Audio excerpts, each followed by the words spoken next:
Yo mga kasiklat, ito na naman ang isang dish. Siguro naman pamilyar naman sa inyo to. Pero kanya-kanya ika nga diskarte sa pagluluto. So ngayon magluluto tayo ng creamy pork steak with mushroom. Tara, umpisa na natin. So first, syempre, buksan muna natin ang ating kalan yan. Narinig nyo naman yung pag-click ng kalan. Habang pinapailit natin. So maglalagay tayo ng star margarine, pero usually butter nilalagay nila dito. Palibasa ito lang ang ating available, so ito naman halos magkalasa lang naman yan, walang problema dyan, mga ganyan lang karami. So mula hinaan nyo lang yung apoy para hindi masunog tong star margarine or margarine, bayaran mo yan.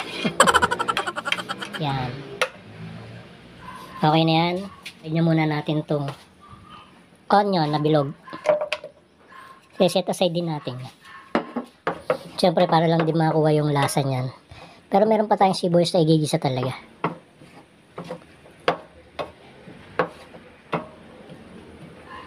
So ito nga pala, hindi ko na minarinate, no? Kasi mabilisan lang. So dire-diretso na siya. Pero iba, ngayon naman, kung may time naman kayo, di i-marinate nyo muna. Bahala na kayo kung ano mga gusto nyong ilagay sa pang-marinate doon sa pork. Pero pagka ganito, syempre, diretso na kagad. Pag mabilisan. Yan, tingnan natin. Mga ilang segundo lang naman to. Sa maghiwa-hiwalay lang yung sibuyas sa ayos na yan. Ito nga lang, no, yung mga pagka ganitong sanse, parang hindi mo mabaliktad. So magpapalit tayo ng metal. Wait lang. Panghalo lang talaga yun. So pag gumagamit naman ngayon ng ganito sa non-sticky, huwag nyo masyadong i-din at magagasgas. Sayang naman yung mga non-sticky pan. Lalo naman ito. Ito ay Pyrex. Medyo siyempre may konting medyo mahal siya ng konti, no, compare sa mga lumalabas yung online. Sayang nga. Ngayon ko lang nakita yung mga online na yun. Mabibili mo lang mga 200, 100 plus. Meron ka na non-sticky pan. Ito kasi parang ilang piraso to, 3 piraso lang, nasa 3,000. Kaya Pyrex, baka naman biruin mo yun, compare mo dun sa may mga sa online 150, pero non-sticky talaga siya. Nakita ko sa mga videos nila. Bagay, matagal, may 2 taon na rin siguro tong aking frying pan na to. So ayan, balik-balik ta rin nyo lang. Tapos aunin na natin siya.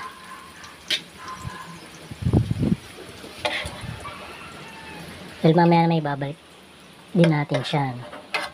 Pinray lang natin siya ng konti. Yeah. Tapos gigisa na tayo ng bawang. Areho. Nara tong aking maliit lang, sayang to. Liit lang nung pinagawa ko sa pinsang ko. Sana pala dati malaki na yung pinagawa. Sangkala na nara. Yan. Tayo lang natin sa mag-brown ng konti. Bago natin ilagay yung sibuyas. Yan. Hayaan muna natin siya. So yan na. Medyo mapula na siya. Ito, konting sibuyas. Konti na lang nilagay ko kasi may nakuha na naman tayong lasa ng sibuyas, diba? Yung una kong pinray ito. Yan, patay na tayo dyan. Mga tricycle na malalakas ang sounds. Patay. Sensya na kayo kasi nasa likod ako ng bahay. Malapit lang itong bahay namin sa kalsada.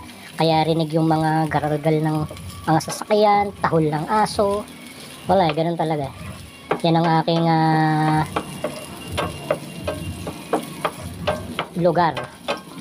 Hindi tayo tulad ng iba na talagang sa loob ng bahay tahimik, payapa. Kaya pagka nagluluto sila at nagbablog, tahimik. Tayo wala outdoor tayo Actually, dirty kitchen namin na rin. Hindi kami nagluluto sa loob ng bahay. Para at least magkaamoy man, hindi maamoy sa buong bahay, diba? Yung mga niluluto. Diba nangangamoy yun? So yan, tama na yan. Kasi lagyan natin yung ating pork. Actually, liempo to. Kita nyo naman, hiniwa ko lang siya na maliliit. Yan, magmamantika pa yan eh. Luin nyo lang.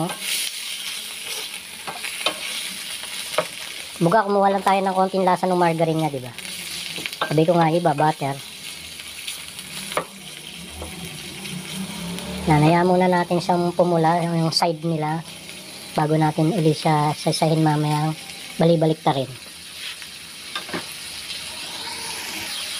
So yan, after ilang minuto, balik ta rin lang ulit natin siya. Kaya lang ang dami nito, pagpa isa-isa, pero ganun talaga.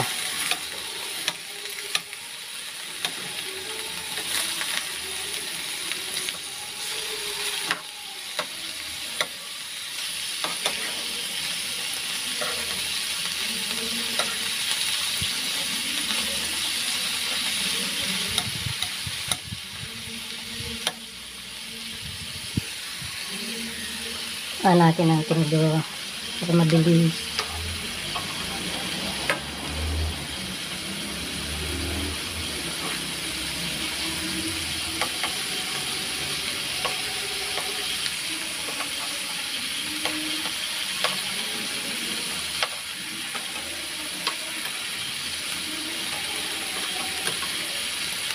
Yan.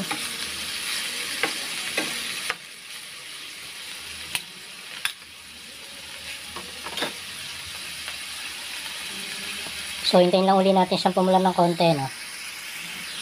So, ito nga pala, no, medium heat to. Wag naman yung high heat. Medium heat lang.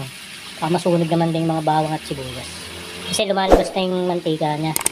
Nawawala na yung natutuyo na yung tubig-tubig. Medium heat lang. Tapos, pagka lalagyan natin siya mamaya ng tubig, mas maganda hinaan natin ng konti para hindi naman siya mapuwersa. So, pag nakita nyo medyo mamula-mula na siya, okay na siya, no? Lagyan natin ng soy sauce. Bali ito, tansyahan na lang to, no?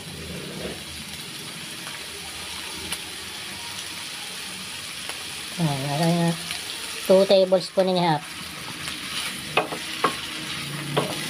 Tagan pa natin. Kasi lalagyan naman natin siya ng tubig. Kaya don't worry. Be happy. Ayan.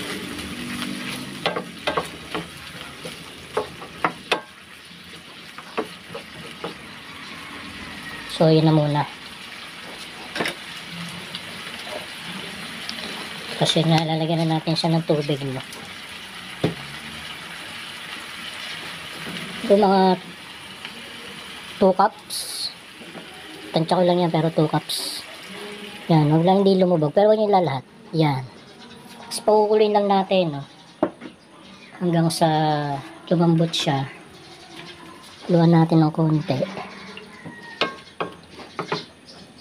Pag yung mamaya kumulo na siya, doon nyo na ilagay yung mushroom.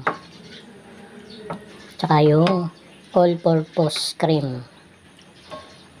So, titimpla na natin siya para habang lumalambot siya, medyo kumakapit-kapit naman na yung lasa niya. Lagyan na natin ng paminta. Ako, laging pino ginagamit ko. Yan. Almost 1 teaspoon. Tapos, lagay na natin itong kalamansi. Yan, basta bago natin siya pakuluan ng dire-diretso kalamansi. Mamaya mag-add on na lang tayo kapag may mga kulang na lasa. Gawin muna natin siya ng konti. Para yung paminta sumama. Yan. Tapos maglalagay na rin tayo ng isang oyster. Yung nasa ano lang, yung sinapak lang. I mean nasa pack. Or nasa sachet na lang. Yan, lahat yun na isa lang. So, hindi na masyadong gumagamit ng asukal. Iba rin lalagay ng asukal. Tapos, halo-haloin lang uli natin. Mga kasiklat. Kanya lang magluto ng napakasimple lang. Dami nang nagluto nito. Pero halos pare-paras lang naman.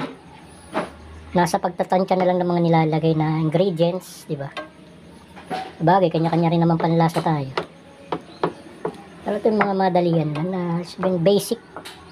Kahit mga medyo bata-bata na dyan, kayang lutuin ito. Kumbaga, hindi sa masyadong metikuloso kung tawagin. Lutuin. Yan, tikman muna natin kung anong lasa baga. Bago natin siya iwanan mamaya-maya ng konting minuto.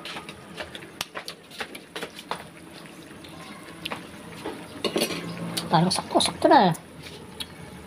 Lagyan lang natin ng konting seasoning. Yan, kinamay ko na. Malinis naman yung aking kamay. Oop. Medyo may alat siya ng konti, ano. Pero mawawala yan dahil nga pag nilagyan natin ng all-purpose cream. Sakto na yung asim niya. Kasi kaya, kita nyo, dalawa kasing malaki yung kalamansi. Kaya halos mukha na siyang nalalapit na siya sa dalandan. Ang laki. O sa sintores, kung alam yung sintores. Halos ganun na kalaki yung kalamansing nilagay ko. Kaya makita nyo kanina sa paghihiwa ko 3 piraso lang. 2 nga lang actually nilagay ko pala. Yung isa iniwan ko pa. Maasim na siya. So tikman ulit natin para sigurado.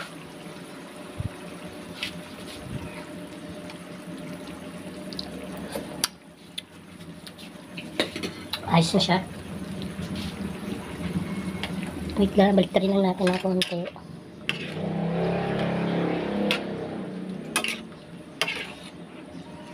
Yan. Wala kasi akong pantakip, no? Baka sabihin naman dyan, ba't di nyo takpa?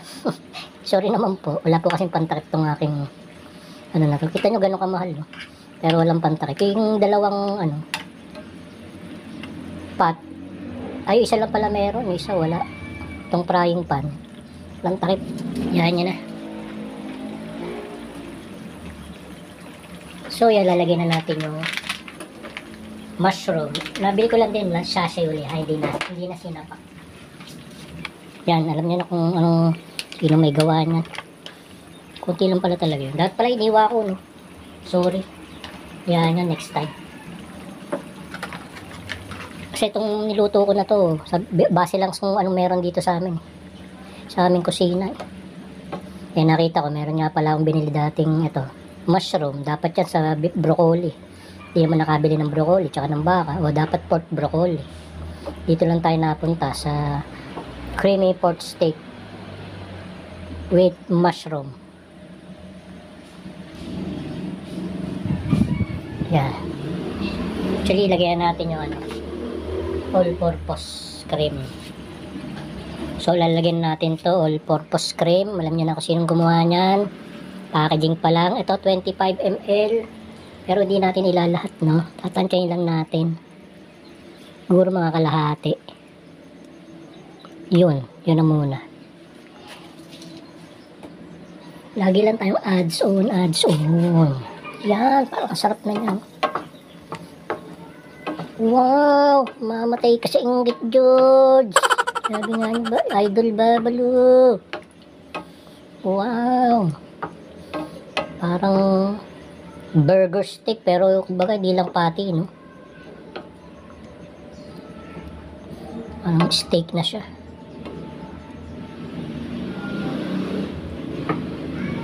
Yan. Muli, tikman ulit natin.